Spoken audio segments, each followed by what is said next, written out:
Hi again. Well, I know I don't start off like this today, but I want today to be different. So today I will be talking about the shark of Jaws. So in the previous videos, I talked a little about Jaws, the camera angles and the music. I analyzed it a bit, and in the first video I did, I talked about why was it so good and what made it such a successful movie. Now, we know Jaws is about a 25-foot long shark terrorizing the small town of Amity Island. Now, let's talk about that shark itself. What a menace! The shark attacked and killed 3 people before Brody, the sheriff, as I told before, went down and hunt down the beast. So when it's just about to attack, the victims know nothing about it. They were struck and attacked without warning. However, Spielberg has let us, the audience, know when the shark is gonna attack. Spielberg uses the camera technique or point of view where in the first 45 minutes of Jaws, whenever we see the shark, it's always in this point of view. So this gives the audience the effect of the fear of the unknown. We can't see the shark, but it can see us. That means something's in the water, huh? There's something in the water. Getting back to the story, that must be exactly what Sheriff Brody must be thinking. We can see this before the second attack. Whenever somebody's talking to him, he doesn't really pay attention. All he cares is about the water. He wants to keep people safe, and that is his job. However, he doesn't know it's a shark. It could be any type of creature. But this builds the attention that he knows something's in the water. So before the second attack, he must have been thinking about, what if I didn't stop the shark in time? Will the same thing happen to these kids like what I saw on the beach? So from the second attack, we could see blood coming out, oozing out of that kid. When we see the reactions of the people on the beach, it was full of terror. Nobody knew it was going to happen, but it did. However, leading up to the attack, while we were in the shark's point of view, the tempo of the music of the Jaws was slow at first. Did you realize how fast that big shark can attack that little boy? Yeah, so that little boy had no idea the shark was coming, and the shark is 25 feet long. So the shark is one fast predator. So Spielberg has given the effect that such a big shark can attack really fast. The shark attacks humans and it can get out blood as easily while it's crushing its teeth into the body. And you realize Steven Spielberg, he added the movement and the music together to be in sync.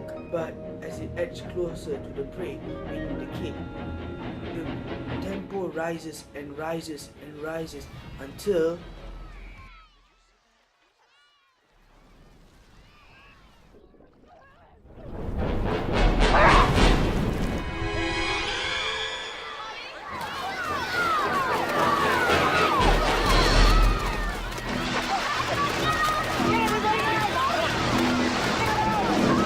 however, it can attack something as big as a dog.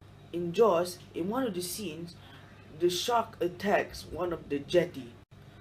So the jetty is a type of place where they tie boats to it and it won't float away. 2 fishermen were fishing for fish, but they got a real surprise. So this jetty is really big and really strong and it's supposed to stabilize boats, but then the shark attacked it and destroyed it with ease. One of the fishermen was saved, the other one was still in the water.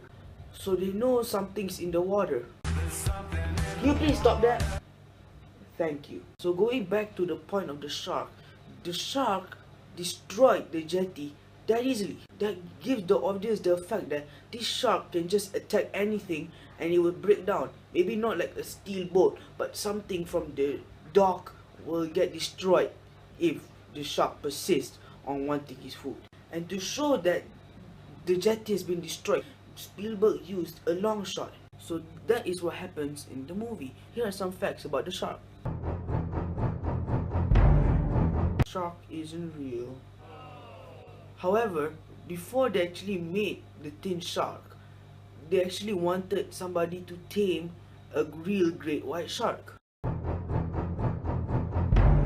We don't really see the shark until the last 1 hour or half an hour of the movie. You know Jaws isn't really easy to make, but Did you know when Steven Spielberg got the shark, it didn't work whatsoever? It sank to the bottom, and sometimes in the salt water, it corrupted the wires inside the shark. So what Spielberg did was, he had to make scenes like the first scene without the shark. He intended of actually showing the shark at the first part, but due to that technicality problem, he had to improvise. The shark used to make Jaws is named Bruce. Yes, they actually made a shark and they called him Bruce. This was from the name of Spielberg's lawyer named Bruce Rammer. The shark really isn't 25 foot long. It's actually 14 foot long, 14 feet, I'm sorry. So what they did was, they got a short person and they got him to film inside a cage, so that while he was filming, the shark looked bigger. Before I go, this statement is true for most people. Sharks cause fear. See you again. My name's Ukal and sayonara.